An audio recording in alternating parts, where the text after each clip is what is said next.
Jacksonville, Florida. Flesh-eating alien discovered. The Purple People Eater Chapter 1. Dark beginnings. The warm golden hue of the sun blanketed Jacksonville's coast, casting shimmering reflections on the serene waters. Boats with white sails dotted the horizon, and children played at the water's edge, their laughter ringing clear in the air. The Dame Point Bridge loomed majestically in the distance, its steel frame connecting the north and south banks of the St. Johns River, a symbol of unity in the sprawling cityscape. But by dusk, that serenity would fracture, giving way to a darkness no one could anticipate. Sylvia Hart, a school teacher and local resident, decided to take her evening jog along the Dame Point Bridge's pedestrian path. With her earbuds in, Sylvia moved to the rhythm of her favorite songs, her heartbeat sinking with each stride. The view from the bridge was unparalleled, a breathtaking vista of the sprawling city and the vastness of the open water. But today, something felt amiss. An eerie silence enveloped the area. The usual hum of cars was absent. The boats seemed stationary, their sails no longer fluttering in the wind. As she approached the midpoint of the bridge, a sudden chill wrapped around her. Removing one earbud, she paused to listen. The sound was faint, almost inaudible, a soft, melodic hum. It seemed to emanate from beneath the bridge. Intrigued, Sylvia approached the edge, peering over the railing. Suddenly, the hum intensified, accompanied by a soft, pulsating glow emanating from the water below. The glow was a mesmerizing shade of purple, casting dancing reflections on the bridge's underside. Transfixed, Sylvia leaned in closer, her curiosity overpowering her caution. Without warning, a thick, mucus-like substance shot up from the water, wrapping around Sylvia's wrist. Panic surged through her as she tried to pull away, but the grip was ironclad. The last thing Sylvia saw before being yanked over the edge was the flash of a large, iridescent, purple-tinted eye emerging from the water. The next morning, Jacksonville PD received a call about an abandoned pair of running shoes found on the Dame Point Bridge. A quick check revealed they belonged to Sylvia Hart. But she was nowhere to be found. Enter Murray Strongway. A grizzled investigator in his late 50s with piercing blue eyes, Murray had seen his fair share of odd cases during his time with the force, but nothing like this. He had recently considered retirement but felt an irresistible pull toward this case. Sipping his morning coffee at the precinct, he overheard chatter about Sylvia's mysterious disappearance. His instincts tingled. What's the story? He asked Officer Jenkins, who had just arrived at his desk. Another disappearance on the Dame Point Bridge, sir. That's the third this month. Murray set his cup down, his interest piqued. I need all the details. As he delved into the files, patterns emerged. All the victims had disappeared around dusk, and witnesses reported a strange humming sound before each disappearance. The local media, always hungry for sensationalism, latched onto the story. They coined the term Purple People Eater, referencing the bizarre purple hue witnesses reported seeing on the water's surface. Speculation ran rampant, from sea monsters to secret government experiments. Murray knew better than to be swayed by media frenzy. He needed facts. And so, he decided to visit the bridge himself. Standing at the exact spot where Sylvia disappeared, Murray felt an unsettling stillness. The evening sun cast long shadows, turning the bridge's majestic form into a foreboding silhouette. Murray took a deep breath and played back the witness statements in his mind. The humming sound, the purple glow, the sudden appearance of the mysterious substance, it all pointed to something beyond the ordinary. Murray's trance was interrupted by the sudden roar of a boat engine. He looked down to see a small vessel approaching the bridge. Aboard was a woman, her raven black hair dancing in the wind, singing an old tune from 1958. The song's lyrics echoed eerily with the media's new nickname for the phenomenon: one-eyed, one-horned, flying purple people eater. Chills raced down Murray's spine. He realized that this case, rooted in modern fear, might be tied to mysteries of the past. And as the sun dipped below the horizon, casting Jacksonville into twilight, the seasoned investigator knew that he was about to embark on the most challenging quest of his career. And so, the hunt for the Purple Menace began. Chapter 2. The Purple People Eater. The news of the latest disappearance on Dame Point Bridge spread through Jacksonville like wildfire. Within hours, news vans and media personnel swarmed the bridge, their cameras capturing every angle. The locals, normally bustling with Southern hospitality, were now gripped with a palpable fear. TV screens across the city were filled with looping clips of the bridge, and as reports came in, anchors delivered the chilling tales with a mixture of intrigue and horror. The description of a purple people eater was sensational, and it didn't take long for the name to stick.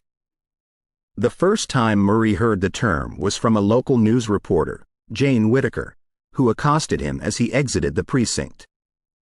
"Detective Strongway," she began, microphone in hand. "Locals are now dubbing the Menace as the Purple People Eater. Your comments on this?" Murray raised a brow. "I'm more interested in facts than catchy headlines." But inside, he couldn't help but think of the 1958 song by Sheb Wooley, "The Purple People Eater." How eerily relevant it seemed now. As the sun began to set, Murray's phone buzzed. An unknown number. He answered, hearing the frantic voice of an old woman. "Young man," she rasped, "I've seen the Purple People Eater. I know the song. I've witnessed its wrath." Murray's heart raced. "Ma'am, please stay where you are. I'll come to meet you." He arrived at a quaint, colonial-style house. The old woman, Mrs. Ethel Gravely, ushered him inside. A record player spun in the corner, softly playing the now infamous tune.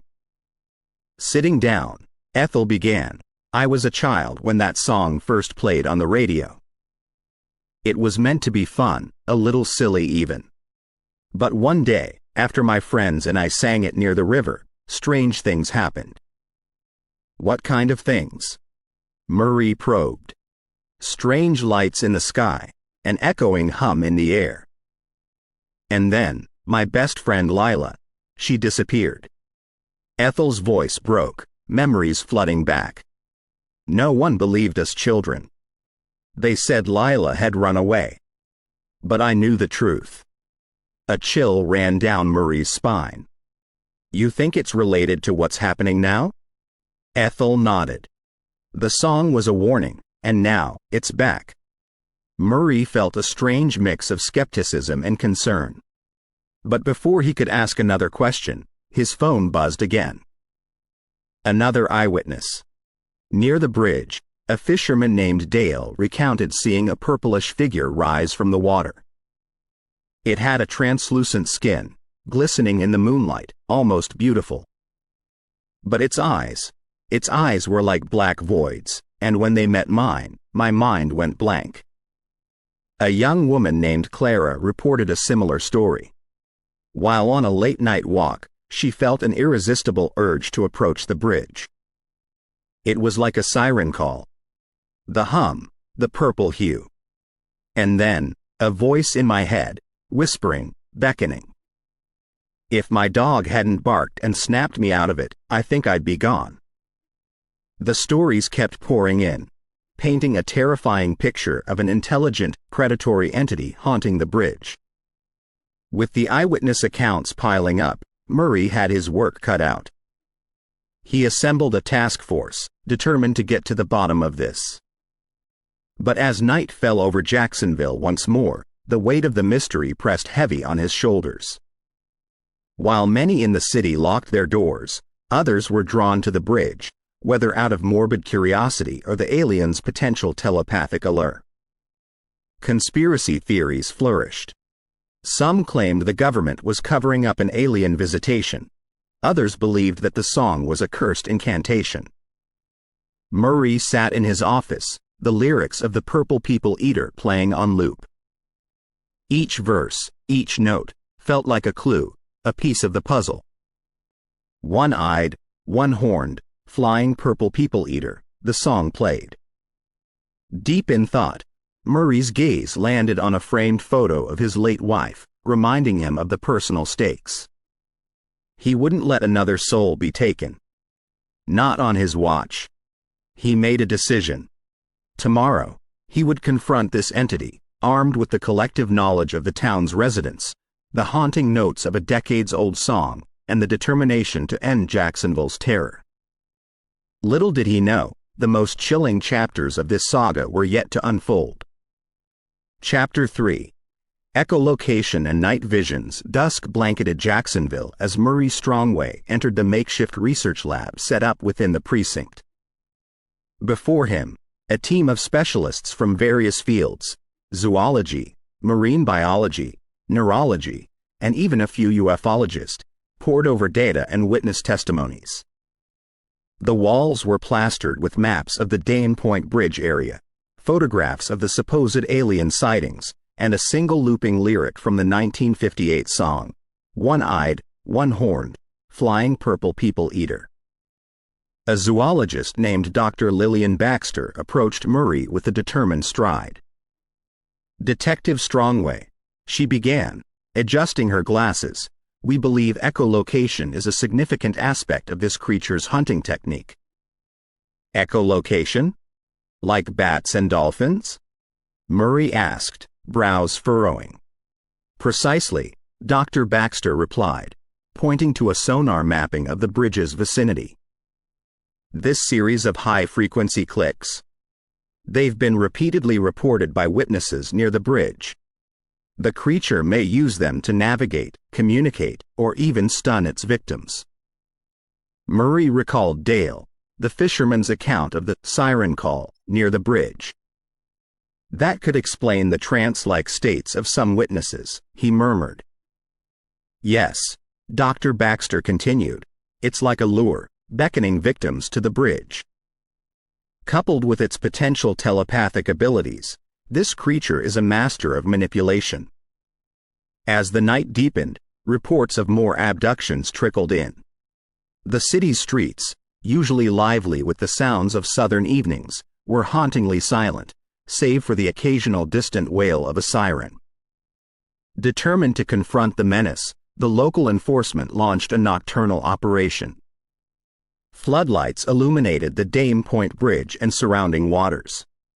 Teams armed with high-frequency sonic weapons, designed to interfere with the creature's echolocation, were stationed at strategic points. But as hours rolled by, the bridge remained still, the waters undisturbed. It was as if the creature was mocking their attempts, staying just out of reach. Until, suddenly, the waters rippled. A patrol officer, his face bathed in the eerie glow of a floodlight, reported a series of rapid clicks echoing in the night. An overwhelming sense of dread descended, and radio communications crackled with panic. "It's here." A translucent, purple silhouette emerged from the water, its eyes reflecting the lights, rendering them as black voids. It moved swiftly, unaffected by the sonic weapons. Officers, one after another, fell into a stupor, their expressions vacant. Before anyone could react, the creature vanished back into the depths, and 3 more officers were reported missing. The aftermath was chaos. The failure of their defense tactics was a heavy blow to morale. And the city's fear intensified. The media's vulturous dissent didn't help. Their headlines screamed of the precinct's incompetence and amplified the legend of the uncatchable Purple People Eater. Murray, his face a mask of frustration, replayed the operation's footage. He paused at the creature's image, its form bathed in light, the eyes, those damned eyes, seemingly staring right at him. His phone rang, jolting him from his thoughts. It was Clara, the woman who'd nearly been entranced by the creature during her walk. "Detective," She began hesitantly. I've been having visions. Nightmares. Murray leaned forward, a shiver running down his spine. Go on. In my dream, Clara whispered, I'm at the bridge. But it's not the Jacksonville I know. It's older, like from the 1950s. And the water below isn't water at all. It's a swirling mass of faces, all screaming, all reaching out. Murray swallowed hard. Anything else? There's a song. The same song we've all heard, playing faintly in the distance. But there's another verse, one I've never heard before. Clara's voice trembled. It speaks of a pact, a promise, a return. The implications of Clara's visions were clear to Murray. Were these memories of past victims? Was there a truth to the myth that the 1958 song was more than just a pop culture phenomenon? Perhaps it was a warning, a prophecy, or even an invitation. The weight of the investigation pressed heavier than ever on Murray's shoulders. With the increase in missing persons, the city's hope dwindled. Every night vision, every echo, every ripple in the water was a cruel reminder of the predator lurking in their midst. Determined to delve deeper into the creature's abilities and the mysteries linked to the song, Murray knew he needed to dig into the past. The history of Jacksonville, the origins of the song, and the memories of those who'd lived through it might hold the key. But time was of the essence, for as each night passed, the Purple Menace's reign of terror only grew stronger. And the song's haunting melody echoed, not just in radios and record players, but in the very souls of Jacksonville's residents. Chapter 4. Murray's deep dive. The Jacksonville precinct was a storm of activity, but in a quiet room designated for witness interviews, the chaos outside felt a million miles away. For Murray Strongway, this room, with its somber gray walls and a single table with 2 chairs, was where he'd unraveled countless mysteries over the years. Today, he hoped, wouldn't be any different. Sat across from him was Tina Harrison, a young woman in her 20s. Her chestnut hair was pulled back tightly, revealing haunted hazel eyes. She was one of the few who had encountered the Purple People Eater and lived to tell the tale. Start from the beginning, Tina, Murray said softly, his deep-set eyes intently fixed on her. Tina took a deep breath. I was on a night walk, close to the bridge. I've done it countless times. But that night, everything felt different. The air was still, too still. And then there was this sound. A series of clicks, almost musical. I felt drawn towards it. Murray scribbled notes. Go on. As I approached the bridge, I saw it. That creature. It was shimmering, almost blending with the surroundings, but its eyes, detective. They were hypnotic. Before I knew it, I was walking towards it, like a moth to a flame. Tina's hands shook as she continued, then something wet splashed on my hand. It was slimy, thick. The instant it touched me, my head felt foggy. Everything became a blur. But something, maybe instinct, made me wipe it off immediately. Murray leaned forward, and that might have saved you. The mucus. We believe it has a sedative effect, immobilizing the creature's potential victims. Tina shuddered. I ran, detective. Ran as fast and as far as I could. But that image, its eyes, its sound. I still hear it, even in my dreams. After Tina, Murray interviewed 2 other witnesses, both sharing eerily similar accounts. The lure of the creature's clicks, the mesmerizing eyes, the slimy splash of its sedative mucus. Murray took a moment to collate his thoughts. If he were to protect Jacksonville, he needed to understand this creature, its behavior, its strengths, and more importantly, its weaknesses. He decided to visit the location of each abduction. At every site, he found a residue of the thick mucus. Samples were quickly sent to the lab for analysis. Dr. Kim Walters, the precinct's lead forensic scientist, met Murray with a report in hand. "It's fascinating, Detective.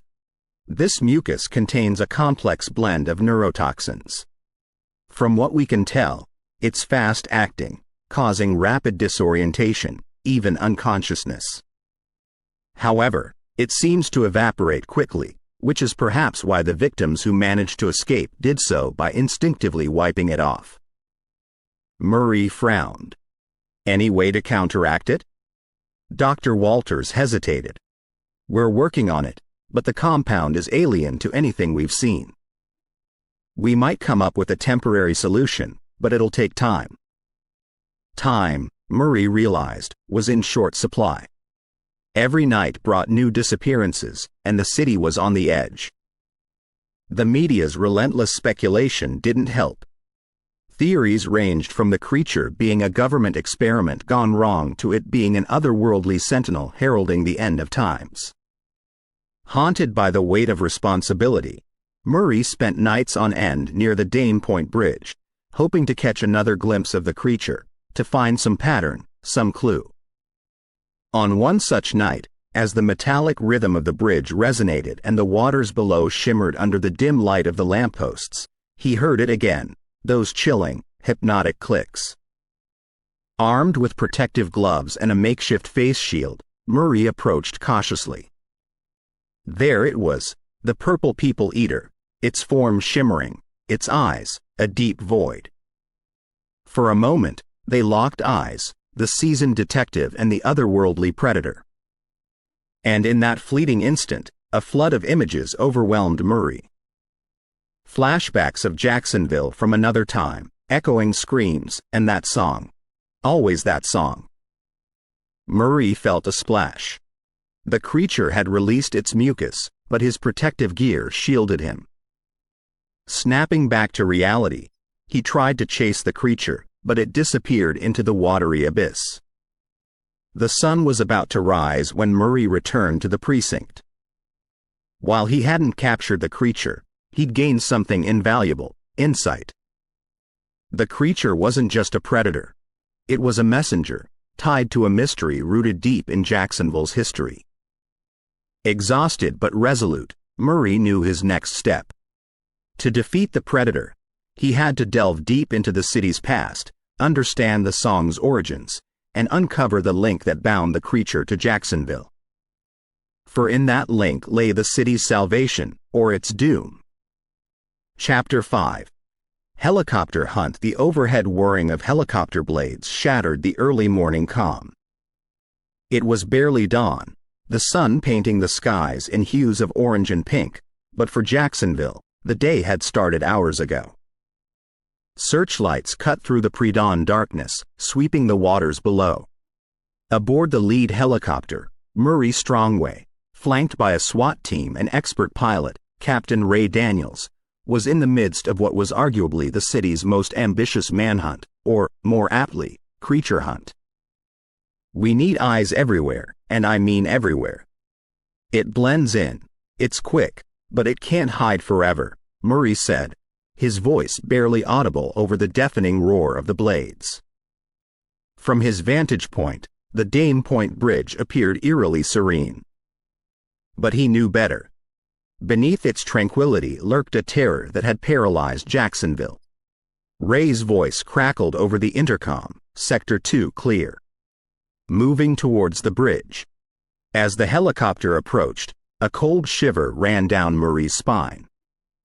He felt a strange sensation, almost like an electric charge in the air. Suddenly, the series of haunting clicks echoed through the comms, growing louder and more frantic. Murray grabbed the radio. "It's close.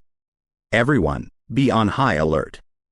Before he could complete his sentence, a massive force collided with the underside of the helicopter.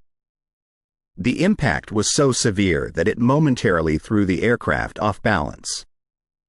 Murray clung to his seat, trying to spot the source of the attack. Below them, the water rippled, then surged upward as the purple people-eater leapt into the air. Its massive form, bathed in the glow of the searchlights, revealed its sheer size and power. With its eyes locked onto the helicopter, it lunged again. Captain Ray pushed the craft to its limits, trying to outmaneuver the creature. This thing's faster and more agile than it looks. Amidst the chaos, one of the SWAT members took a shot, but the bullet merely glanced off the creature's translucent skin, leaving it unharmed.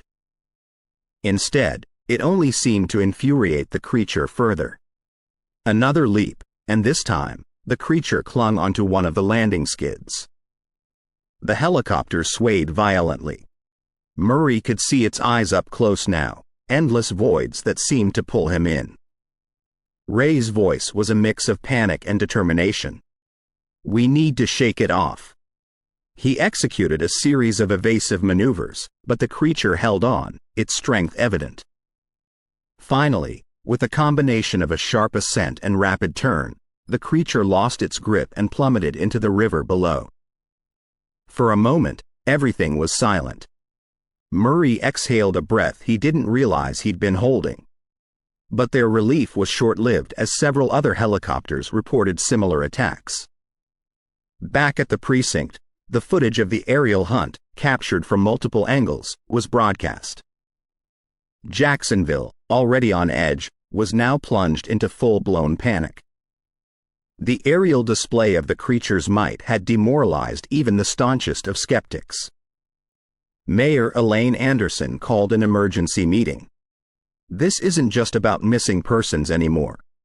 This creature, whatever it is, poses a direct threat to our city. We need solutions, and we need them now." The room buzzed with suggestions, from evacuating the city to seeking federal intervention. Murray, his thoughts swirling, intervened. "I believe there's a connection, something tying this creature to Jacksonville, something from our past. If we can figure out what it wants, why it's here, we might have a chance." The mayor, desperate and running out of options, nodded. "Fine, but time is of the essence. Meanwhile, I'm ordering a curfew. No one goes near that bridge after dark." As night descended, the bridge, which was once a symbol of Jacksonville's modernity, now stood as a beacon of terror.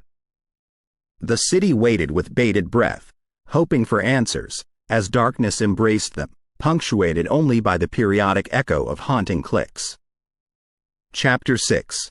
Waters below the coastline of Jacksonville was bathed in a bluish haze, the horizon a thin line between water and sky.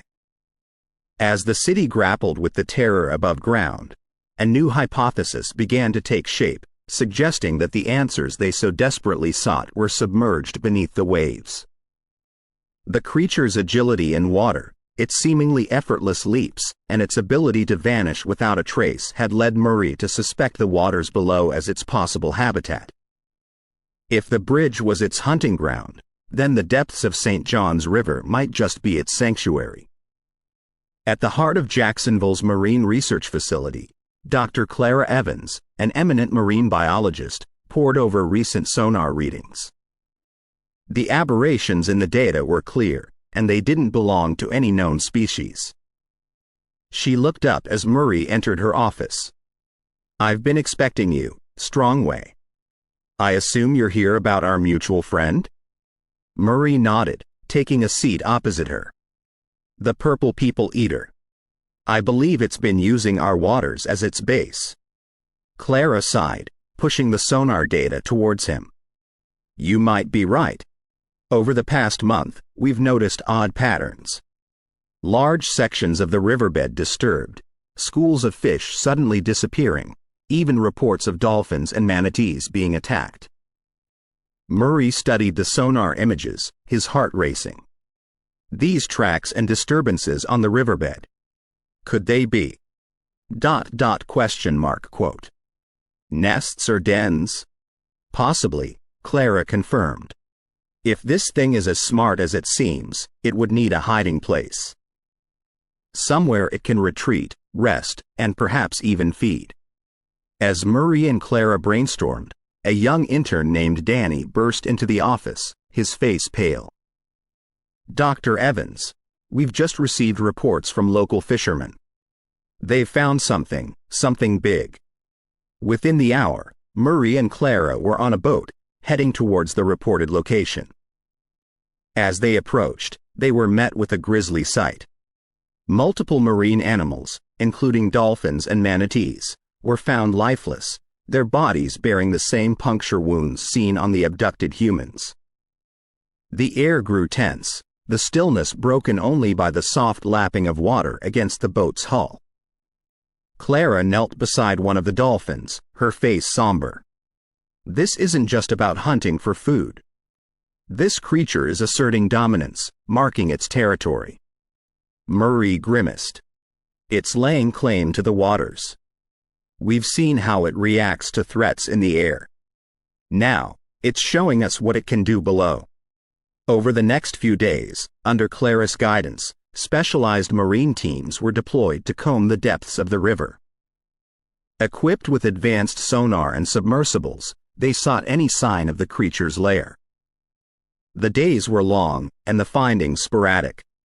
But a breakthrough came when a diver reported a vast underwater cavern near the Dame Point Bridge's base.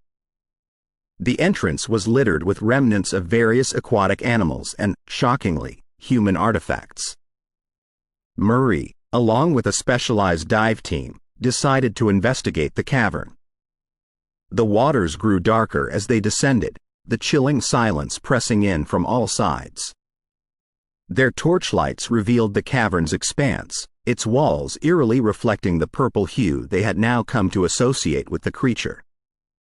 Inside, they found remnants of what seemed like failed hunts, shreds of clothing, personal belongings, and more.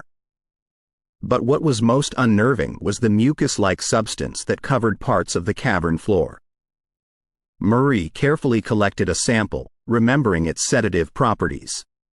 As they ventured deeper, the cavern's tunnels began to resonate with that haunting click, echolocation. The realization struck Murray like a ton of bricks. They weren't alone. A sense of dread washed over the team as shadows danced on the cavern walls. The creature, its silhouette magnified, loomed large. It seemed curious, circling them, its clicks growing louder, more insistent. Realizing the gravity of their situation, Murray signaled for an immediate retreat. The team's ascent was frantic, each diver praying they'd reach the surface. The creature gave chase, its massive form gliding effortlessly through the water. But, just as quickly as it had appeared, it retreated, disappearing into the abyss below. Back on the boat, Murray, gasping for breath, looked to Clara. "We've found its home, and we've intruded. We need a plan, and fast." The discovery of the underwater cavern changed everything. Jacksonville's battle wasn't just against an alien predator, it was against a creature that had staked its claim, both above and below. As night fell, the city's lights shimmered on the water's surface, masking the horrors that lurked below. The bridge, with its looming arches, stood sentinel, a gateway to the unfolding mysteries of the deep. The hunt for the Purple People Eater had taken a perilous turn, diving into depths uncharted, into waters where darkness reigned and echoes of terror resounded. Chapter 7. Mind over matter. The soft, dim glow of Murray's desk lamp illuminated the piles of papers, sketches, and witness statements scattered in front of him. The weight of the case was beginning to wear on him, the lines on his face deepening with each passing day. But tonight, a singular focus consumed him, the suspected telepathic abilities of the Purple People Eater. Reports had been flooding in, each eerily similar. Witnesses near the site of suspected alien activity experienced unexplainable disorientation, hearing whispers, seeing hazy visions, and often left with an unsettling feeling of being observed from within their own minds. Murray replayed one such interview in his mind, a woman who had been walking her dog near the bridge when an overwhelming sensation gripped her. She described a myriad of voices whispering unintelligible words. The cacophony had been so intense she'd collapsed, waking up hours later, her dog whimpering beside her. It was a chilling account, and it wasn't isolated. Murray had begun to map out these incidents, and a pattern was emerging. Each event was closer to the Dame Point Bridge, closer to the aliens' underwater lair. Grabbing his jacket, Murray decided to visit one of these zones, accompanied by a small team. As they approached the bridge, the city's muted sounds began to fade. A stillness hung in the air, broken only by the soft lapping of the river below. Stepping out of the car, Murray felt it immediately, a subtle pressure at the back of his mind, like an itch he couldn't scratch. He closed his eyes, trying to focus, but was met with a barrage of whispers, echoing, overlapping, consuming. His team members staggered, clutching their heads, their faces contorted in pain. Murray himself was on the brink of succumbing when a distant, familiar voice pierced through the chaos. "Murray, focus on my voice. Shut everything else out." It was Dr. Clara Evans. From their collaboration in the waters below, she'd grown deeply involved in the investigation, and today, her presence was a beacon amidst the mental storm. Gritting his teeth, Murray concentrated on Clara's voice, using it as an anchor. Slowly, the mental intrusion faded, replaced by a dull throbbing headache. As the team retreated to safety, the implications became clear. The alien wasn't just a physical threat, it was waging psychological warfare. Back at the Marine Research Facility, Clara led Murray to a lab where Dr. Henry Cortez, a neuroscientist, was engrossed in his work. He'd been studying the effects of the alien's telepathic waves on the human brain. "Brain waves," Dr. Cortez began, pointing to an EEG machine, "are electrical patterns our brain produces. If the alien is telepathic, it's likely using some kind of powerful, controlled wave to disrupt or influence human brainwaves." Murray, rubbing his temples, inquired, "Is there a way to counter it? Protect ourselves?" Dr. Cortez looked uncertain. "Possibly. But we need more data. We need to get close to the alien while it's using its telepathy and record the frequency and amplitude of its waves." It was a dangerous proposition. But with Murray's first-hand experience of the telepathic intrusion, he knew the importance of the task. Equipped with an EEG helmet and accompanied by Clara and a small team, Murray ventured once again to the zone of high telepathic activity. As the familiar pressure built in his head, the EEG machine whirred to life, capturing the alien's powerful brainwaves. The experience was torturous, but Murray endured, drawing on his years of training to resist the mental onslaught. When they finally retreated, they had what they needed. Back in the lab, Dr. Cortez analyzed the data. "This is remarkable," he whispered. "The alien's brainwaves are unlike anything I've seen. But if we can produce an inverse wave, we might be able to neutralize its effect." Weeks of intense research followed. The team developed a prototype headset designed to counteract the alien's telepathy. Dubbed the cerebral shield, the device emitted a frequency that, in theory, would disrupt the alien's mental waves. Murray volunteered to test it. Donning the headset, he returned to the epicenter of the alien's influence. This time, however, the experience was different. The pressure was there, but the voices, the whispers, the disorientation, they were all held at bay. Elated, they began mass-producing the cerebral shield, distributing it to first responders, law enforcement, and eventually, the public.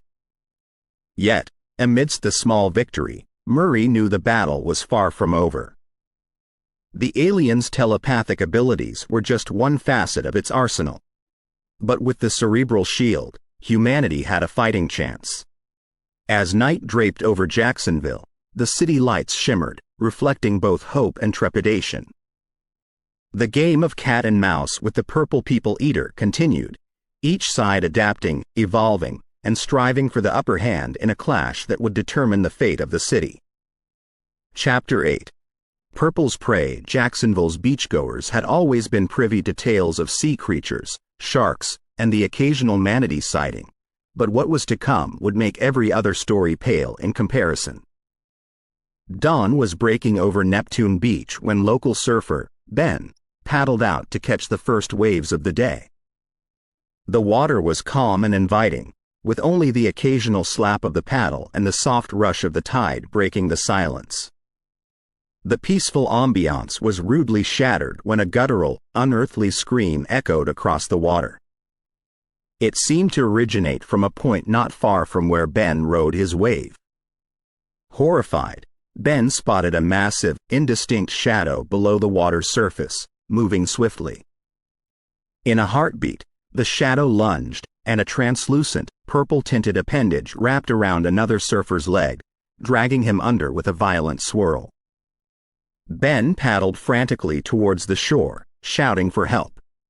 But the sea behind him churned ominously, red streaks painting the waves. By the time the Coast Guard arrived, the water was eerily placid once more. But the implications of the event sent ripples of terror through the community. A press conference was hurriedly organized, where Murray addressed the media. The questions came thick and fast. Is it confirmed that the Purple People Eater is responsible for this attack? Are our waters safe? What are the authorities doing to capture this creature? Murray did his best to placate the public while admitting, we're in the process of understanding this creature's motivations and patterns. We request everyone to exercise caution and avoid water bodies until we have more information. As the day wore on, a new development emerged. An underwater drone, which had been deployed near the bridge, sent back footage of a disturbing sight. The alien, in a concealed underwater alcove, was feasting on what looked like human remains. The creature's translucent skin, illuminated by the drone's lights, revealed a stomach full of human forms in varying stages of digestion. The media, which got wind of the footage, dubbed the creature Purple's prey, bringing fresh waves of horror to Jacksonville's residents. The next day, at the Marine Research Facility, Murray was introduced to Dr. Alara, a renowned biologist who specialized in exotic and unknown species. Her expertise was sought to understand the biology and potential vulnerabilities of the Purple People Eater. From the samples we've gathered and the footage we've observed, it seems the creature has a preference for human flesh, she remarked, studying the slides under a microscope. It's not just about hunger, it appears to be about sustenance. Human tissue might be providing it with something essential for its survival. Murray shuddered. So, we're not just prey. We're a necessity. Alara nodded. It's likely why it came here in the first place. And it might explain the echolocation and telepathic abilities. They aren't just tools for hunting. They are sophisticated methods of ensuring its primary food source, us, is always within reach. The weight of the situation was not lost on Murray. With each passing day, the stakes grew higher. The city was on edge, curfews were imposed, and beach businesses suffered. The once bustling Jacksonville was transforming into a ghost town. Days turned into weeks, and the aliens' ambushes became more frequent and more strategic. It wasn't just targeting individuals, it was going after groups, causing mass panic and chaos. Alara, in her research, made a discovery. The creature's skin, while being incredibly resilient, shows a potential vulnerability to certain ultrasonic frequencies. If we could develop a device that emits this frequency, it might disorient or deter it. Murray considered this. It's worth a shot. But we need to test this theory without putting more lives at risk.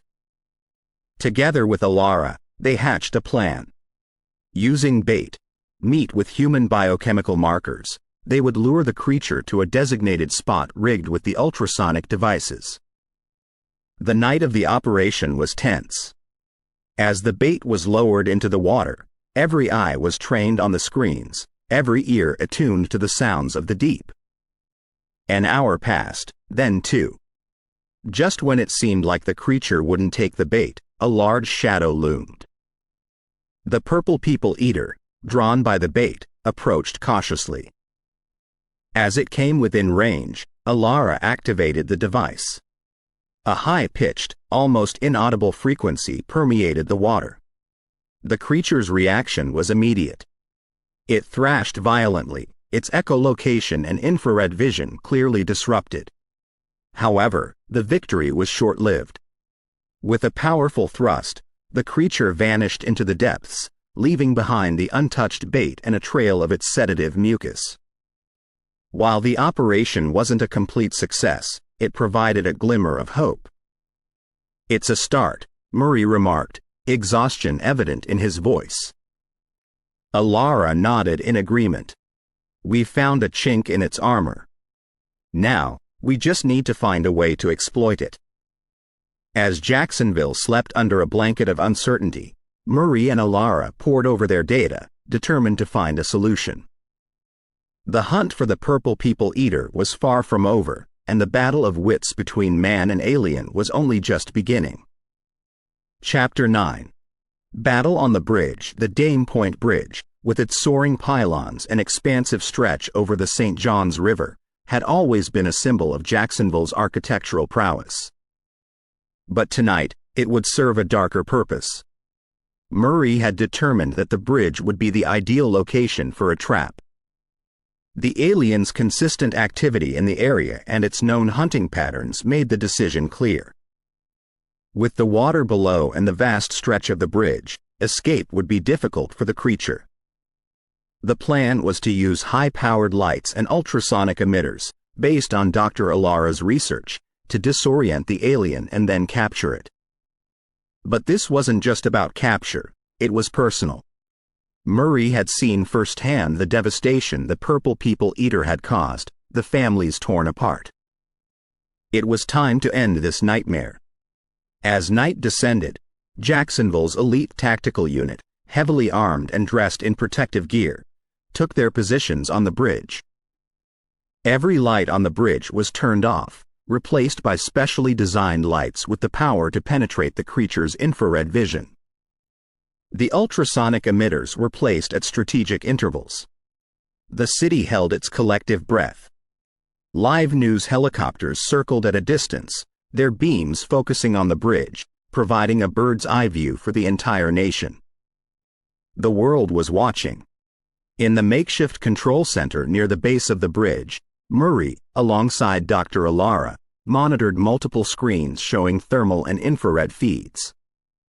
An hour into the operation, a familiar cold, paralyzing sensation gripped him. The telepathic wave was unmistakable. "It's here," Murray whispered.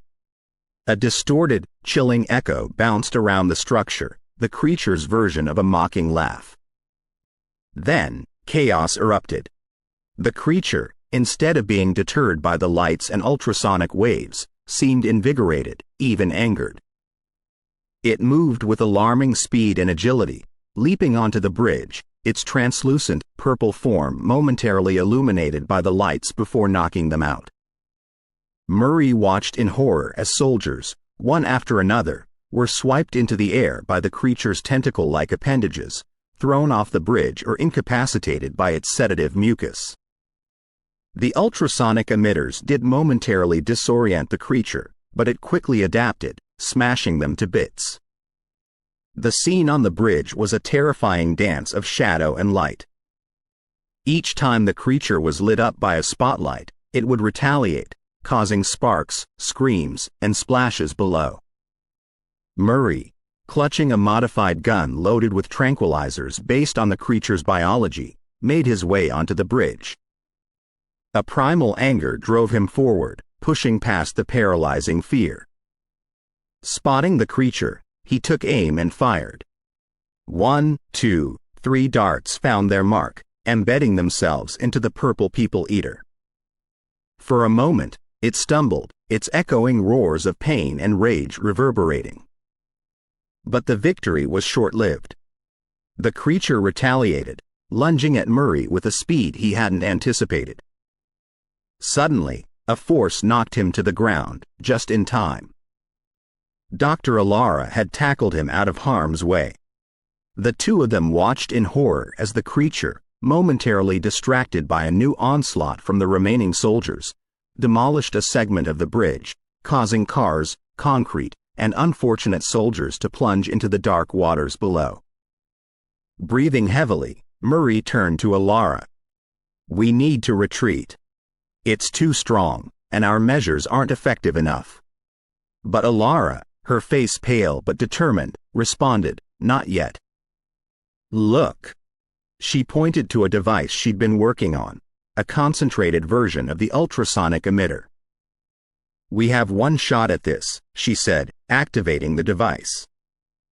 The sound it emitted was intense, almost unbearable even for human ears. The creature instantly responded. It thrashed, its roars echoing off the river, clearly in distress.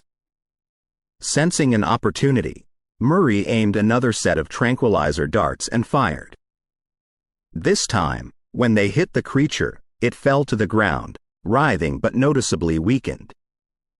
The remaining tactical units, seizing the moment, quickly surrounded the alien, securing it with reinforced chains and nets. But the victory was bitter. The bridge was a scene of devastation, with numerous casualties and significant structural damage. The once majestic Dane Point Bridge now stood as a stark reminder of the battle that had taken place. As the sun began to rise, casting a warm glow over the battered city, Murray and Dr. Alara stood side by side, looking at the captured creature. Its once menacing form now appeared almost pitiful, restrained and sedated. "We did it," Alara murmured, though her voice lacked triumph. Murray nodded, his eyes shadowed with exhaustion and the weight of the night's losses. "Yes, but at what cost?" Jacksonville had survived the night, but the scars would remain. The hunt for the Purple People Eater had reached a climax, but the aftermath of the battle on the bridge would resonate for years to come. The city would never forget the night of terror and sacrifice. Chapter 10. Desperation and Alliance Night had fallen, but the corridors of the temporary command center buzzed with activity.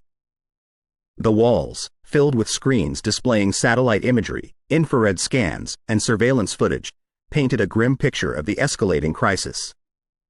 But amidst the chaos, in a secluded conference room, two figures were deep in discussion.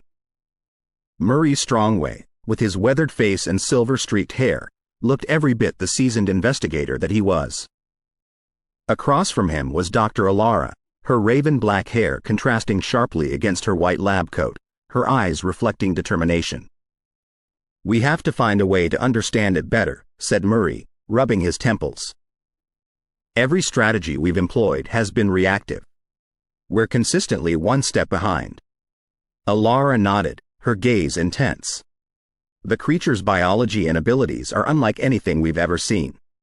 But there must be a weakness, an Achilles heel." "Every creature has one," Murray mused. "But time isn't on our side." The door to the conference room slid open, and in walked Captain Reeves, head of Jacksonville's tactical unit. "You called for me, Strongway?" Murray nodded. "Captain, we need to form an elite team. Not just soldiers but experts in various fields. This isn't just a physical battle, it's intellectual." Reeves raised an eyebrow. "Who do you have in mind?" Dr. Alara spoke up. "Apart from us, we need a top-tier marine biologist. Considering the creature's affinity to the water, it might provide insights. An expert in acoustics, given its use of echolocation. And lastly, someone well-versed in extraterrestrial studies, no matter how fringe it might seem." Murray added, "And, Captain, your best tactician. We need a fresh perspective, innovative tactics." Over the next 48 hours, the team was assembled. Dr. Elena Ruiz, a leading marine biologist, Professor Sam Chambers, an expert in acoustics and sonic weaponry, Dr. Victor Lansing, a self-proclaimed extraterrestrial specialist with a controversial reputation but undeniable knowledge, and Lieutenant Nora Hale, the youngest tactician with an impressive record. Gathered around a vast table littered with reports, samples, and equipment, the team delved deep into brainstorming sessions, trying to decipher the alien's anatomy, its patterns, and potential vulnerabilities. During a particularly heated discussion on the creature's ability to communicate, Dr. Lansing dropped a bombshell. "What if I told you," he began, pausing for effect, "there might be more of them?" A heavy silence filled the room. Murray's gaze hardened. "Explain." Lansing activated a tablet, displaying a series of grainy images. These were taken over the past month from various parts of the world. Mysterious disappearances, unexplained phenomena. I believe these aren't isolated incidents but are interconnected. Dr. Ruiz, after studying the images, said, "The aquatic patterns match our creatures." If this is accurate, it changes everything. The weight of the revelation pressed down on them all. Not only were they dealing with a singular threat, but possibly an invading species. But why now? Lieutenant Hale asks, her voice tinged with fear. Why Earth? Alara, her mind racing, responded, "Perhaps our environment suits them, or they're fleeing from a danger in their world. Regardless, we need a plan." Professor Chambers, adjusting his glasses, spoke up. "Given the creature's use of echolocation and sonic abilities, I believe we can create a sonic trap. Disorient them, making them vulnerable." Dr. Ruiz added, "If we can gather more samples of that sedative mucus, I can work on an antidote to counteract its effects." Murray, absorbing the information, said, "We need to act swiftly. Time is of the essence." Lieutenant Hale, devise a strategy incorporating these elements. As the days turned into nights and back into days, the team worked tirelessly. Under the shadow of fear, they forged a unique bond, united by a singular purpose.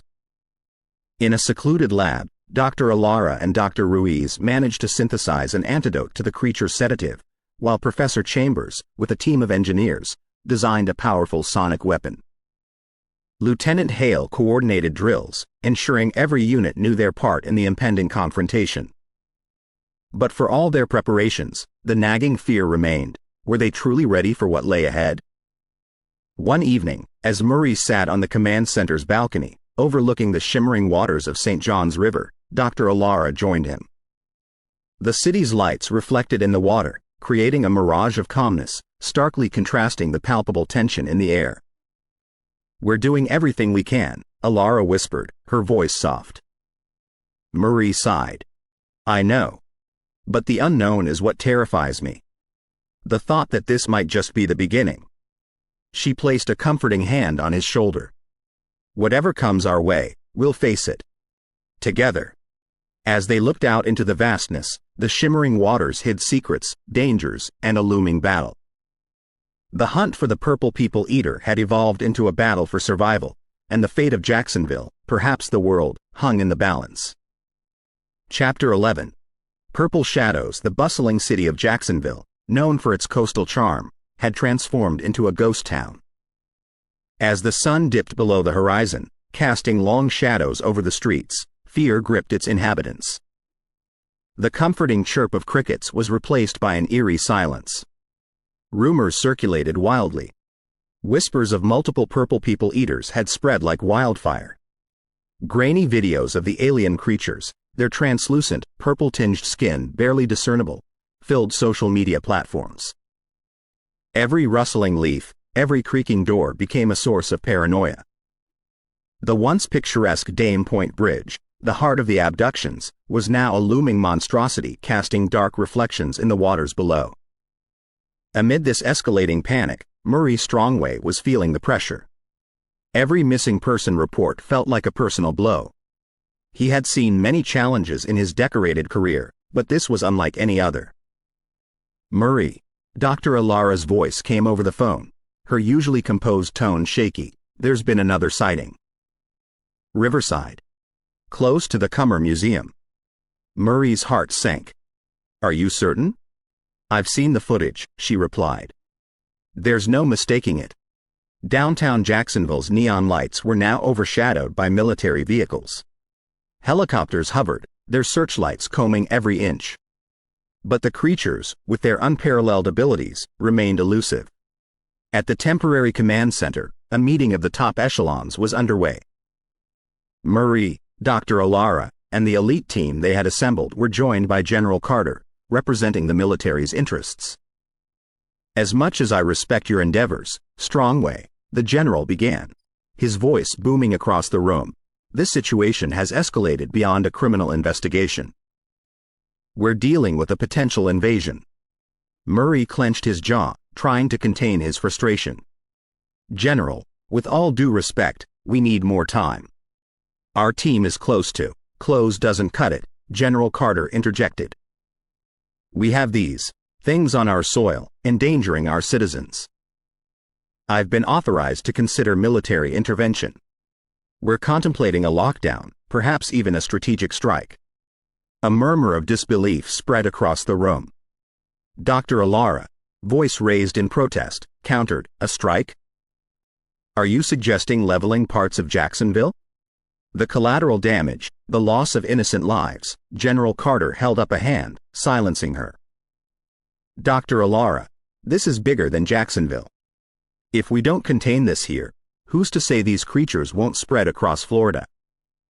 The entire country?" Lieutenant Nora Hale stepped forward. "General, our team has been working around the clock. We're developing sonic weaponry, analyzing the creatures' behavior, patterns. A military strike might not even affect them, given their unique biology. But it will definitely affect our citizens." General Carter sighed, rubbing the bridge of his nose. "I understand your concerns. But we have a duty to protect, by any means necessary. You have 72 hours, Strongway. After that, we proceed with or without your agreement." The weight of the ultimatum bore down on everyone in the room. 3 days to save Jacksonville from both an alien threat and a potential military catastrophe. As the hours ticked by, multiple teams fanned out across Jacksonville. The alien sightings increased, but there was a pattern. The creatures seemed to avoid direct confrontation, abducting individuals who strayed too far from populated areas. They were smart, strategic. In the command center's underground lab, Dr. Alara and her team worked tirelessly. The synthesized antidote to the creature's sedative was now ready for distribution. Professor Chambers and his team of engineers finalized the sonic weapon, a handheld device emitting a frequency designed to disorient the creatures. But as night deepened, a chilling realization took hold. The sightings weren't mere random occurrences. They were strategic, as if the creatures were encircling Jacksonville, corralling its inhabitants. Murray, staring at the illuminated map pinpointing each sighting, felt a cold dread. "They're herding us, like cattle." Dr. Alara, her eyes widening in horror, whispered, preparing for a feast. As dawn approached, the city's silhouette was dotted with purple shadows. The creatures were closing in, their intent clear. Desperation turned into determination. Jacksonville's fate rested on the shoulders of Murray and his team. They had 72 hours, but the clock seemed to tick faster than ever. With the creatures drawing closer and the threat of military action looming, Jacksonville stood on the brink of an abyss. The next move would determine its fate. Chapter 12. Hunt or be hunted. Downtown Jacksonville had become a war zone. Every alley, every shadow, held the potential for a purple-hued death. The once bustling markets and cheerful cafes were now shuttered, bearing the marks of hurried barricades. The very air was thick with tension. Murray stood at the helm of the makeshift command center, a large holographic map of Jacksonville illuminating his intense gaze. Each purple people-eater sighting was marked with a pulsating red dot, revealing the creature's pattern of encircling the city. Time was running out, but Murray Strongway was not one to be backed into a corner. "Gather everyone," he instructed Lieutenant Nora Hale. "We're setting a trap." Hours later, the elite team, composed of top-tier operatives, scientists, and engineers, gathered. Murray cleared his throat, commanding the room's attention. "The creatures are strategic, highly intelligent, but they have one weakness. Their echolocation is sensitive to certain frequencies," he began, referencing the sonic weapon Professor Chambers had developed. Our plan is to force them into a bottleneck at Dame Point Bridge, using these sonic emitters as a deterrent. Once they're cornered, we strike, he continued, his voice unwavering. The room buzzed with apprehension, but trust in Murray's leadership was evident. Preparations were swift. Every patrol car, every available police officer and volunteer was equipped with the sonic weapons. Strategic locations across Jacksonville were rigged with large-scale emitters. The Dame Point Bridge was lit up like a Christmas tree, spotlights scanning the waters and air. The trap was set. As night fell, a haunting siren echoed throughout Jacksonville, signaling the start of the operation. The emitters came to life, emitting a pulsating sound, disorienting for the creatures but just a low hum to human ears. As predicted, the Purple People Eaters began to retreat from the city's interior, driven by the sonic waves towards Dame Point Bridge. The trap was working. But then, chaos erupted. One of the main emitters near Riverside malfunctioned, creating a gap in the sonic wall. A group of creatures surged through, their harrowing shrieks echoing in the night. Panic ensued. Cars overturned, fires blazed, and the once coordinated trap turned into a battlefield. Murray, amidst the madness, desperately tried to rally his forces. "Push them back to the bridge. Use the handhelds," he shouted. Lieutenant Nora Hale, always at Murray's side, was suddenly pulled away, her scream piercing the air. Before Murray could react, she was gone, swallowed by the shadows. The trap had failed. Amid the smoky haze and flashing emergency lights, a familiar figure approached Murray. It was Dr. Alara, but something was off. Her once bright eyes were vacant, her gait robotic. "Murray," she said, her voice flat, "it's time to stop fighting. Join us." Confusion turned to horror as realization dawned on Murray. Dr. Alara, the brilliant biologist, had been compromised by the creature's telepathic powers. "How?" Murray stammered, his heart pounding. "The first time we encountered them, at the surfer attack," she said, moving closer, her voice a whisper. "They touched my mind, Murray. I've been a conduit, a spy, ever since." Despair threatened to drown Murray. He had been betrayed by one he considered an ally. But survival instinct kicked in. Using the sonic weapon, he disoriented Dr. Alara, knocking her off her feet. "Retreat," he shouted to the remaining forces, making a last stand at the Dame Point Bridge. As dawn approached, a bruised and battered Murray surveyed the scene. The city was in ruins, many of his team lost or missing. The trap had been a disaster, and the supposed ally's betrayal had cost them dearly. But Murray Strongway was not one to admit defeat. With renewed determination, he prepared for the next phase. The hunt had gone awry, but the war was far from over. And as the sun's first rays pierced the horizon, casting the city in a golden hue, Murray knew one thing for certain: the next confrontation would be on his terms. Chapter 13. Echoes from the past. The dust-laden records room of the Jacksonville City Library felt like a tomb of lost stories. Murray sat there, headphones on, listening to a scratchy old recording of the 1958 song. The lyrics, though catchy, now seemed chillingly prophetic. "Well, I saw the thing coming out of the sky. It had one long horn and one big eye. I commenced to shaken and I said, 'Ooh, ee. It looks like a Purple People Eater to me.'" Closing his eyes, Murray let the haunting tune transport him back in time. Could it be? Had these creatures visited Earth before? He had always thought the song was a mere figment of a creative mind. But now, shaking off the eerie trance, he began scouring the archives for any incidents around the same time as the song's release. Hours felt like minutes as he dug deeper, until a particular newspaper clipping caught his eye. The headline read, "Mass Disappearance Near Dame Point Bridge, 1958. His heart raced. The similarities were uncanny. Over 20 people had gone missing during that period, and the cases were never solved. How had this been forgotten by the city's collective memory? As he continued his research, a name popped up repeatedly: Special Agent Leonard Atkins of the FBI. The agent had arrived in Jacksonville shortly after the first few disappearances in 1958 and had taken over the investigations. But why was the FBI interested in a series of local missing persons cases? Murray's detective instincts kicked in. He decided to pay a visit to the FBI field office in Jacksonville. The modern FBI building was a stark contrast to the dimly lit library. After explaining his purpose, Murray was led to a secure archive room under the watchful eye of a young agent named Carla Simmons. "These files are classified, Mr. Strongway," Agent Simmons warned as she keyed in the access codes. "You'll have limited time." The files were extensive. As Murray skimmed through, he discovered that Agent Atkins had suspected an extraterrestrial involvement long before anyone else. He'd even jotted down lyrics from the song, circling specific phrases, annotating them with question marks. But it was a series of photos that truly froze Murray's blood.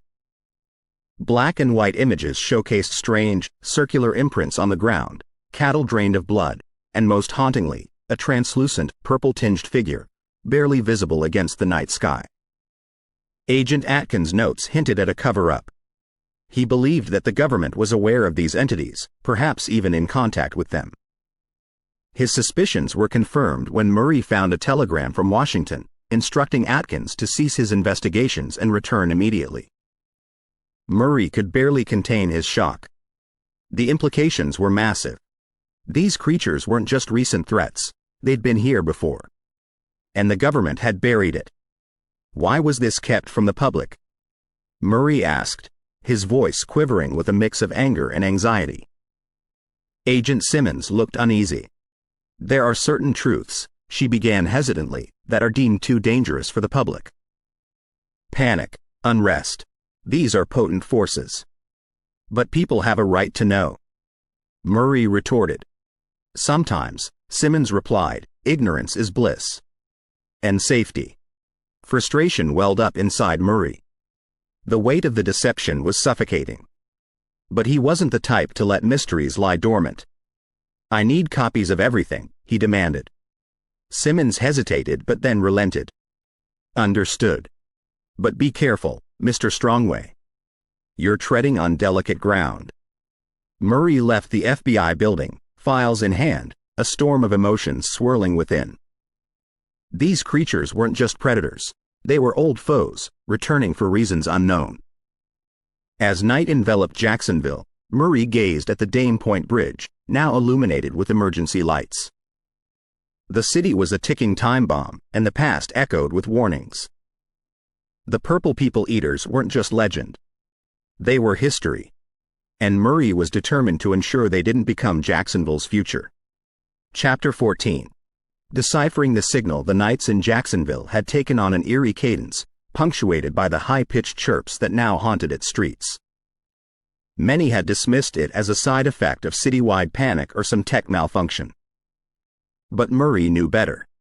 This chirp, barely audible to the human ear, held significance. It was a signal, and it was connected to the Purple People Eater. Dr. Alara Simons, a renowned acoustic scientist and a longtime friend of Murray, had been analyzing this chirp from her lab. For days, she had been isolated in a soundproof room, surrounded by equipment that looked straight out of a sci-fi film.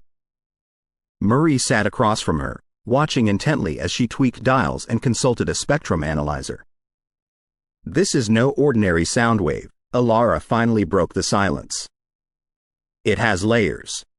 Almost as if it's encrypted." "Encrypted? Like a message?" Murray leaned in, the weight of the situation pressing on him. Alara nodded. "Yes, but not for us. This signal, Murray, it's a beacon."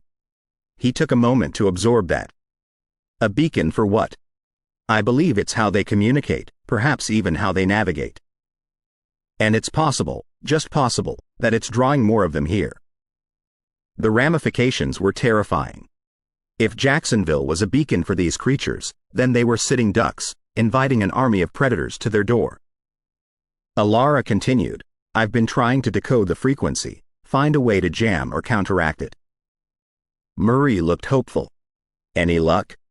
She hesitated, then played another sound, a deep, resonating thrum that seemed to clash with the chirp, creating a discordant harmony. This, Murray, is its antithesis. If the chirp is their call, this could be their repellent. Murray could barely contain his excitement. Can we amplify this? Broadcast it citywide? Alara looked grim. In theory, yes. But it's risky. We don't know how they'll react. It could drive them away, or it could provoke them. The stakes were high. But Murray knew they couldn't continue playing defense forever. We need to take the fight to them, he declared, determination blazing in his eyes. Together, they hatched a plan. Using the city's emergency broadcast system, they would flood Jacksonville with Alara's countersignal, hoping to disorient or repel the creatures. Preparations began in earnest. The city's remaining officials, police, and even some brave civilians came together, turning the city into a fortified stronghold. Loudspeakers were installed at key points, all wired to broadcast the countersignal simultaneously. As night fell, the tension in the air was palpable. Everyone was on edge, waiting for the showdown. In the makeshift command center, Murray and Alara huddled with a team of experts, ready to initiate the broadcast. "Are you sure about this, Murray?" whispered Alara, her voice revealing her anxiety. "We're diving into uncharted waters." He looked at her, steel in his gaze. "It's our city, Alara. We fight for it." As the clock struck midnight, Alara gave the nod, and the counter-signal roared to life. It echoed through the streets, a sonorous thrum that seemed to vibrate the very soul of the city. Almost immediately, they got a reaction. From the shadows, the purple people-eaters emerged, their translucent bodies writhing in discomfort. They screeched, a sound of pure agony, their usual coordinated movements now erratic and uncontrolled. The plan seemed to be working. The creatures were retreating, moving away from the sound sources. Cheers erupted in the command center. But the victory was short-lived. A deafening roar shook the ground, and from the direction of the Dame Point Bridge, a larger, more menacing figure emerged. This creature was different, bigger, its skin shimmering with shades of deep violet and blue. Its eyes, larger than the rest, fixed directly on the command center. "This is their leader," Alara gasped, realization dawning. The smaller creatures rallied around this behemoth, their discomfort seemingly eased by its presence. And as one, they advanced, their objective clear: destroy the source of the counter-signal. Chaos erupted. The city's defenses, though robust, weren't prepared for this onslaught. The creatures tore through barriers, their sedative mucus incapacitating anyone in their path. Murray and Alara, along with a handful of others, barricaded themselves inside the command center, trying desperately to keep the counter-signal broadcasting.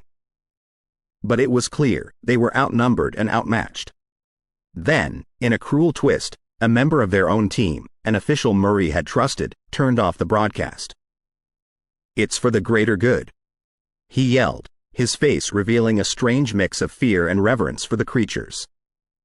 "We must appease them." With the counter-signal silenced, the creature's assault intensified. Alara, tears streaming down her face, looked at Murray. This was our best shot, and it wasn't enough. But Murray, though visibly shaken, wasn't ready to give up. "There has to be another way," he muttered, frantically searching for a solution. Chapter 15. Endgame. The Dame Point Bridge, once a marvel of engineering, now stood as a desolate reminder of the city's turbulent reality. But tonight, it wasn't just a bridge. It was the battleground for humanity's last stand. Murray, drenched in sweat, blood trickling down his temple, stood at the head of a ragtag group of survivors, civilians, and law enforcement officers. His eyes, once filled with hope and determination, now carried the weight of the world. Dr. Alara was beside him, clutching the device responsible for the counter-signal. "The counter-signal works," she reiterated, her voice a mix of determination and desperation. "We saw it. It's our best shot." Murray nodded, scanning the horizon for any signs of movement. As if on cue, the ground began to tremble, and the ambient chirp grew louder, more menacing. The Purple People Eaters were approaching. We broadcast the signal directly from the bridge. Draw them here and hit them where it hurts, Murray instructed. But they had to act fast. The creatures swarmed towards them, their translucent figures catching the moonlight, making them appear even more nightmarish. With Alara's guidance, the device was connected to the bridge's existing speaker systems. The deep, resonating thrum of the counter signal filled the air, echoing across the water and drowning out the alien chirp. Almost immediately, they saw its effect. The creatures hesitated, their harmonized movement breaking apart. They scattered in all directions, seemingly disoriented by the intrusive frequency. Cheers erupted amongst the human ranks. But Murray knew better. The battle was far from over. The behemoth, the apparent leader of these creatures, was yet to make its move. And then, from the midst of the chaos, it emerged, the gargantuan figure, dwarfing its companions. It let out a deafening roar, its enormous eyes fixated on the bridge. Murray's heart sank. Their counter-signal, although effective against the smaller creatures, had little to no effect on this monstrosity. The creature stormed towards the bridge, the smaller beings rallying behind it. Panic ensued. People scrambled, searching for shelter, as the bridge became ground zero for the ultimate confrontation. Amidst the chaos, Alara had an idea. The frequency. We need to adjust it for the larger one. She yelled, her fingers frantically tweaking the device. Murray provided cover, firing at the advancing creatures, his bullets seeming more like an annoyance than a real threat. Every second counted. Then, with a triumphant shout, Alara found the right frequency. The counter-signal's thrum deepened, growing more potent. The behemoth halted, its massive form quivering. The bridge vibrated with the force of the sound, creating a symphony of resistance against the invaders. In their disoriented state, the creatures became vulnerable. Jacksonville's remaining forces rallied, pushing back against the alien onslaught. It was a grueling battle, with both sides suffering heavy casualties. But inch by inch, the tide began to turn in humanity's favor. Hours felt like minutes. As dawn began to break, a silence enveloped the Dame Point Bridge. The once formidable behemoth lay still, surrounded by its fallen comrades. They had done it. Against all odds, humanity had prevailed. But the victory came at a heavy cost. The bridge, scarred and damaged, stood as a testament to the night's events. Many had lost their lives, and the survivors were left with the haunting memories of the confrontation. Murray and Alara, exhausted, leaned on each other for support, their eyes surveying the aftermath. They had won the battle, but the scars it left behind were deep and everlasting. Will they come back? Alara whispered, her voice hoarse. Murray looked at the horizon, the first rays of sunlight casting a golden hue over the city. I don't know, he admitted. But if they do, we'll be ready. The chapter closed on a somber note, with Jacksonville forever changed. The Purple People Eater threat was neutralized, but the city's spirit was forever scarred. The heroes of the night, though victorious, were left with the daunting task of rebuilding and ensuring that such an event never repeated. Yet, amidst the devastation and loss, a glimmer of hope remained. Humanity had shown resilience, unity, and the will to fight against the most formidable of foes. The future was uncertain, but they were prepared to face it, together. Chapter 16. Aftermath. Jacksonville's once bustling streets were now eerily quiet. The sun, rising after the longest night the city had ever witnessed, seemed too bright, too harsh against the backdrop of destruction. Buildings, some partially crumbled, bore silent witness to the night's horror. But even amidst the chaos and rubble, the spirit of resilience was palpable. The city had started its rebuilding process almost immediately. Crews worked tirelessly to clear debris and mend the fractured infrastructures. Yet, while the physical damage could be repaired, the emotional scars ran far deeper. Scattered across the city were memorials, makeshift shrines where people came to grieve, to remember, and to find some semblance of closure. Photos of the lost, along with candles, flowers, and handwritten notes, adorned these shrines, turning them into poignant reminders of the human cost of the night's events. Murray Strongway, the man who'd led the charge against the otherworldly threat, found himself wandering the city, pulled in by the gravity of these memorials. Each face, each name was a haunting reminder of the weight of responsibility he felt. He stopped by one such memorial, his eyes drawn to a photograph of a young girl, no older than 10, with bright eyes and a smile that spoke of dreams and futures cut short. A lump formed in his throat as he read the note below, "To our darling Emma, who wanted to be an astronaut. May you now dance among the stars." The enormity of the loss weighed on him. But amidst the sorrow, there was also gratitude. People approached him, thanking him, some with words, others with silent nods. For many, he was a beacon of hope, a hero who had stood tall against an unimaginable terror. But heroes, too, have their moments of vulnerability. That evening, as the sun dipped below the horizon, painting the sky with hues of orange and purple, Murray found himself at the edge of Dame Point Bridge. The vast expanse of water below seemed to mirror the tumult of emotions he felt. "I always thought the hardest part would be the fight," he murmured, the wind carrying away his words. "But it's the aftermath that's breaking me." He felt a hand on his shoulder and turned to see Dr. Alara. Her presence, both comforting and grounding, was a balm to his weary soul. She didn't need to speak. Her eyes conveyed understanding and shared sorrow. Together, they gazed out at the water, each lost in their thoughts. The bridge, now in the process of being restored, stood as a testament to the city's resilience. But the memories of that night were etched into its very foundation. "The city will heal," Murray, Alara said softly. "And so will we." Murray nodded, but a shadow of doubt clouded his eyes. "I can't help but wonder, Alara. Was this just the beginning? Are there more out there, waiting, watching?" Alara took a deep breath, her scientific mind grappling with the unknown. The universe is vast, filled with mysteries we're yet to unravel. But whatever comes our way, we'll face it. Together. The weight of uncertainty loomed large, but so did the promise of hope. As the night deepened, the city's lights began to twinkle, casting a warm glow against the darkness. It was a reminder that even in the bleakest of times, there was light to be found. Murray's reflective monologue lingered, filled with a mix of sorrow, hope, and uncertainty. "We've seen the face of the unknown," he mused. "And while the scars will remind us of our past, they'll also be the roadmap to our future. A future where we're stronger, wiser, and ready for whatever the universe has in store." The chapter, while somber, ended on a note of resilience. Jacksonville, scarred yet unbroken, was on the path to healing. And as its citizens navigated the aftermath, they did so with the knowledge that they were not alone.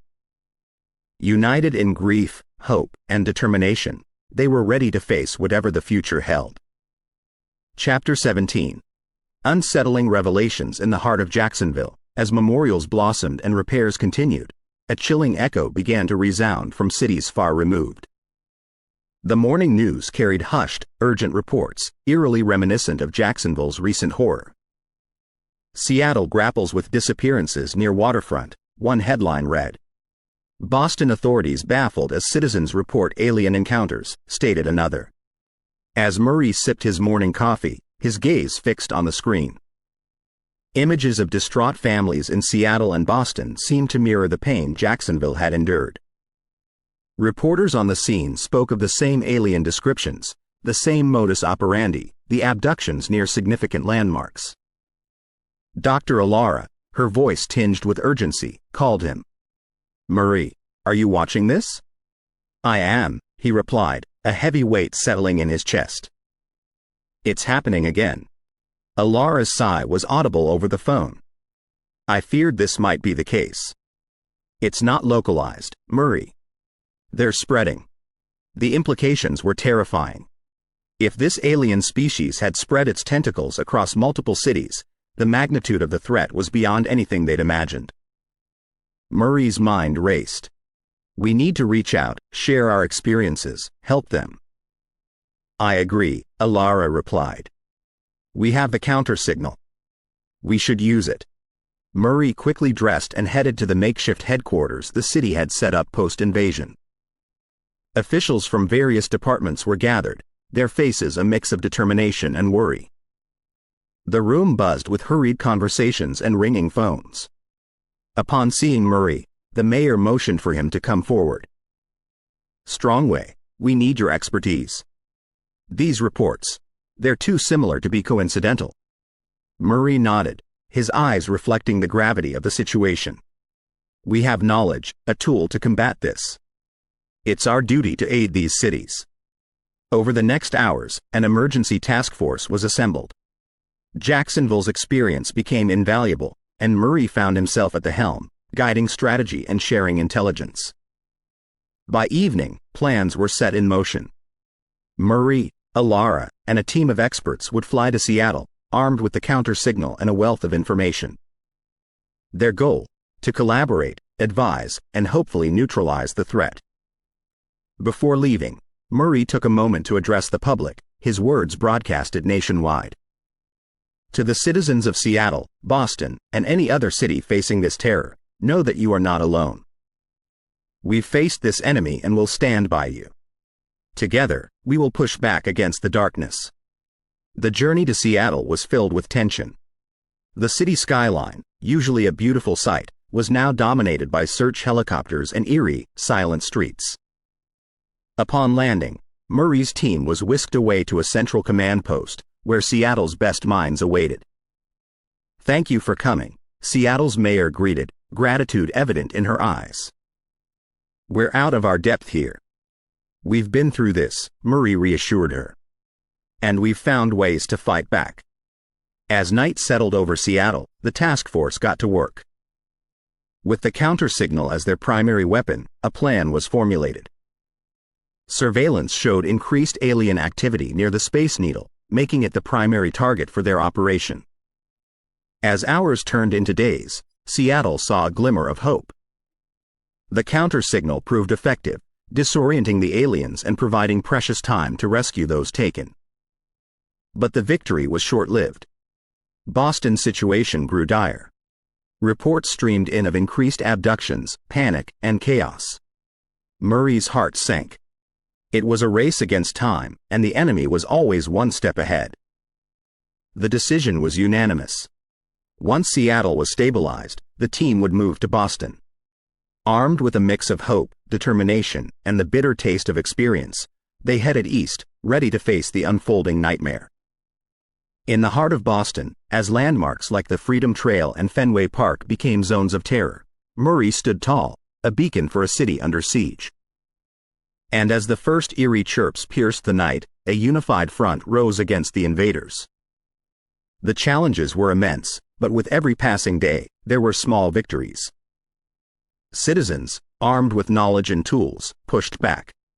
And amidst the horror, a bond formed, a bond of shared experience, resilience, and determination. Yet, even as Boston began its slow journey to recovery, a chilling realization dawned upon Murray.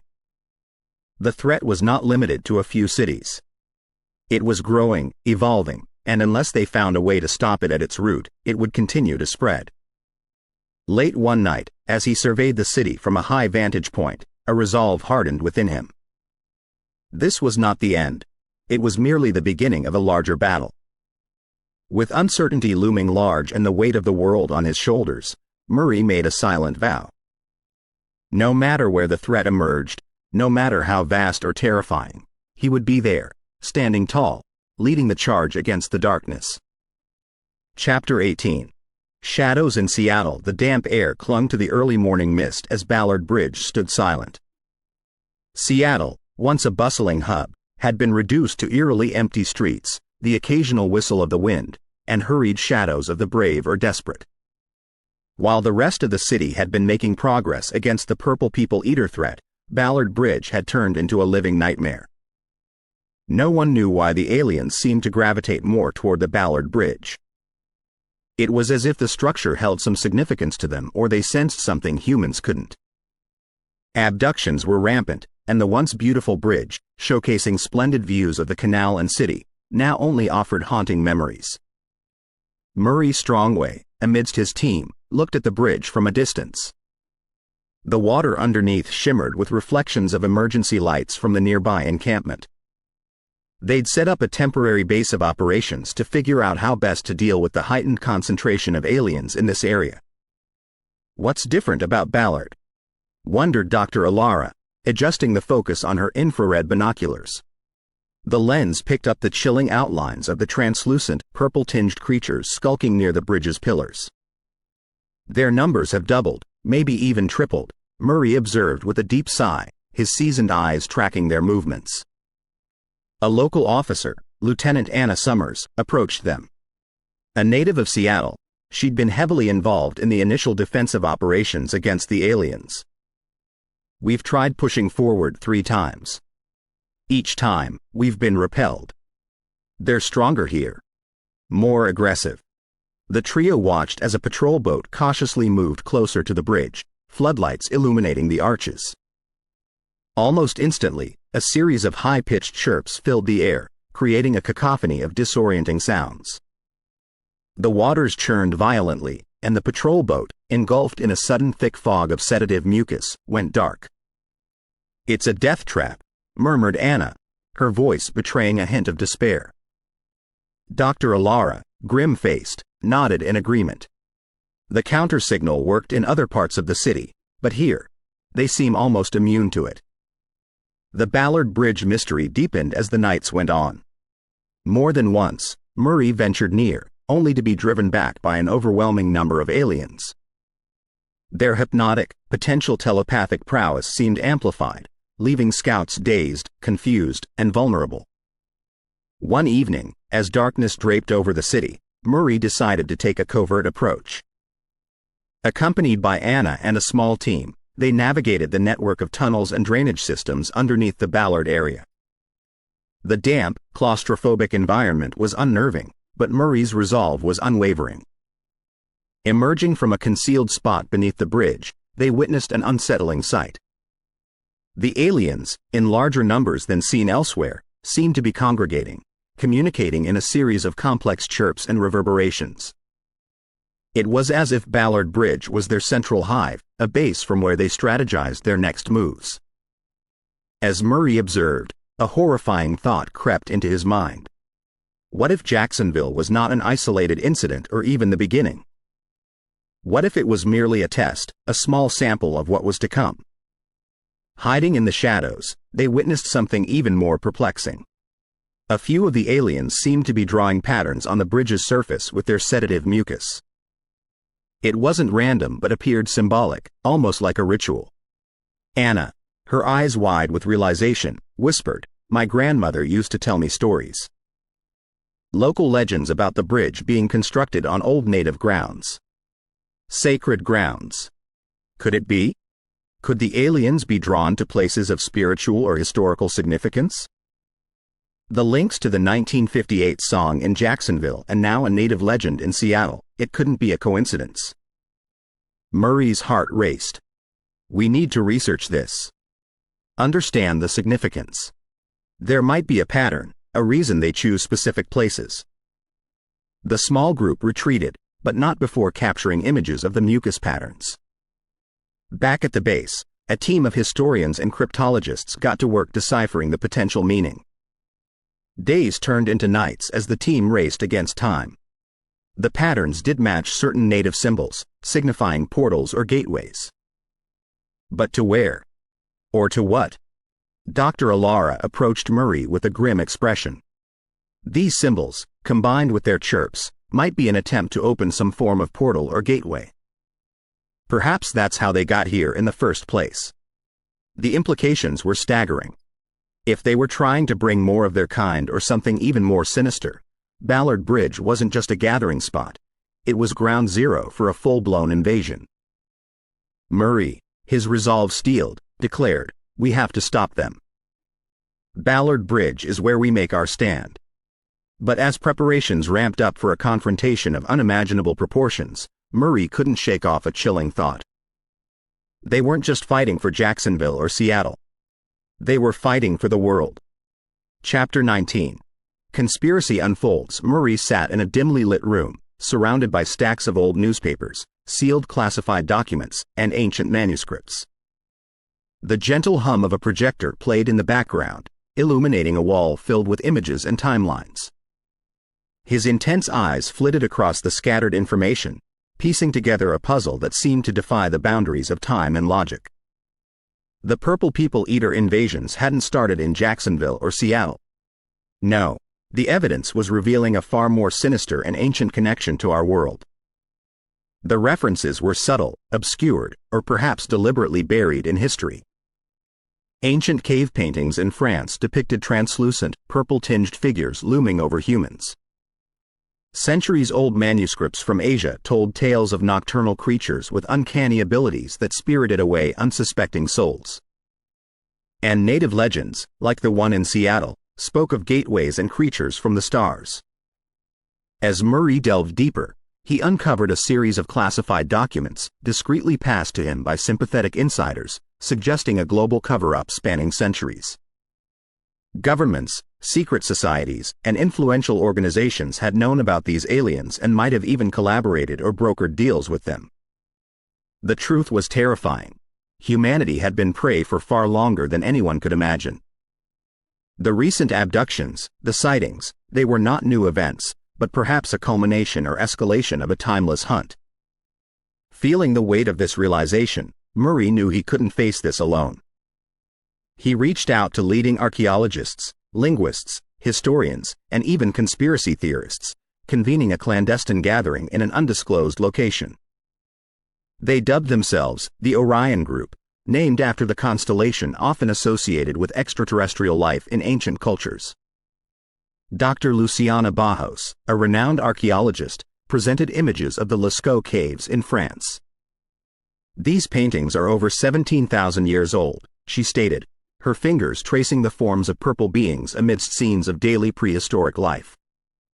We previously thought they were symbolic or spiritual depictions, but now. Professor Ian Mulroney, an expert in ancient languages, chimed in, holding up a fragile parchment. This Sumerian text speaks of star beings descending to Earth, with descriptions eerily similar to our current alien menace. Their interest in humanity, according to this, was both curious and carnivorous. The room fell silent, the weight of the revelations causing a collective pause. Murray, gathering his thoughts, said, "So, they've been among us for millennia, studying us, abducting us, and perhaps even guiding our civilizations. But why the sudden increase in activity now? Why are they no longer in the shadows?" A hushed voice spoke up from the back. All heads turned to see a woman, her face obscured by the shadows of a wide-brimmed hat. "Because they're done observing," she whispered, stepping into the light. "Now, they want to conquer." It was Dr. Alara. But she looked different, haunted. She began recounting her time researching the aliens, her capture, and her narrow escape. But during her captivity, she'd overheard their chirping conversations and felt their telepathic whispers. "They see us as cattle, Murray," she whispered, her voice quivering. "Earth is a farm, and they've come to harvest." The room was filled with a mixture of disbelief, horror, and determination. They were up against not just aliens but potentially human collaborators who'd been influenced or coerced over centuries. "We need a plan," Professor Mulroney stated. "These creatures have superior technology and knowledge of our planet. But we have the advantage of numbers and the element of surprise." Hours turned into days as the Orion Group strategized. Hacking into global satellite systems, they identified alien hotspots. They pooled resources, gathering cutting-edge weapons, tech, and ancient relics believed to ward off these beings. And they rallied support, sending encrypted messages to militia groups, defense organizations, and others who would listen. Murray, standing amidst this whirlwind of activity, felt both humbled and emboldened. "We are up against an enemy that has watched us since the dawn of time," he declared to the gathering. But they've underestimated the human spirit, our will to survive, and our capacity to fight back. The Orion Group was no longer just a defensive force. It was an uprising, an alliance of humanity ready to reclaim its planet. But as strategies were laid out and alliances forged, a more chilling question lingered in the air. If these creatures had been present for thousands of years, influencing and manipulating, how deep did the conspiracy go? Were there humans among them who'd been compromised, turned into sleeper agents? Could they trust everyone in their midst? The chapter ended with Murray, staring out into the night, the cityscape of Seattle glowing dimly in the distance. The battle had shifted from bridges and cities to a global theater. The true war for Earth was just beginning. Chapter 20. The hunt continues. The sun set over the skyline, casting long shadows across the city as darkness crept in. But as night fell, the usual serenity was replaced by a heightened sense of alertness. Across American cities, barricades were erected, streets patrolled, and citizens took refuge in makeshift shelters, bracing for the unknown. Amidst this tense atmosphere, Murray Strongway stood atop a building, overlooking the city that had seen the first signs of a calamity now gripping the nation. In his eyes burned a resolve, a promise to every missing person, every victim of the Purple People Eater, that he would not rest until the threat was vanquished. Below, the streets hummed with activity. Makeshift defense units, civilians armed and ready, patrolled the neighborhoods. Searchlights pierced the dark, wary of any aerial threats. Rooftops were manned with spotters and snipers, their eyes scouring for any sign of the menacing aliens. "We knew of monsters in the closet, tales to frighten children," Murray whispered to himself, "but this is a nightmare made real." His communication device buzzed, snapping him from his thoughts. It was Dr. Alara. "Murray, we've had reports from Chicago, Denver, Phoenix, all witnessing increased alien activity. And they're more aggressive, more daring." Murray clenched his jaw, taking a deep breath. "Have they found a way to counteract our defenses?" Alara's voice was filled with hesitation. "It's not just that. They seem to be herding people, pushing them towards central locations." "For what?" Murray asked, although deep down he feared he knew the answer. "To harvest," Alara replied grimly. Murray turned to the city. "We need to protect our people. Gather everyone, find central locations, fortify them. If these creatures want a war, they've got one." As hours turned into days, a routine established itself. By day, cities across the U.S. fortified, strategized, and prepared. By night, they fended off the aliens, each skirmish more intense than the last. The Orion Group, with Murray at its helm, led the charge, deciphering the aliens' tactics and disseminating strategies. But while the cities fought valiantly, the sense of an impending doom loomed overhead. News came in fragmented bursts. Some cities had fallen silent, their fates unknown. Others told harrowing tales of vast alien ships descending, taking away entire populations. One evening, as Murray coordinated a defense in downtown Dallas, a frantic call came in from an outpost in Nevada. "Murray," panted the voice on the other end. "Area 51. It's emitting a signal." Murray's heart raced. "What kind of signal?" "It's extraterrestrial. And it's powerful. We think it's a beacon of some sort." Murray's mind raced. If Area 51, a location long rumored to be connected to extraterrestrial events, was involved, then the conspiracy was deeper than they imagined. "We need to get there now," Murray declared. A team, including Murray, Dr. Alara, and a select group from the Orion Group, set out for Area 51. As they approached the facility, the atmosphere grew dense, electric.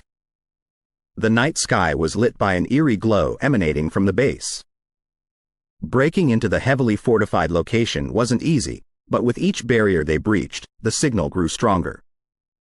Finally, they reached the heart of the facility, a vast underground chamber with an enormous, pulsating crystal at its center.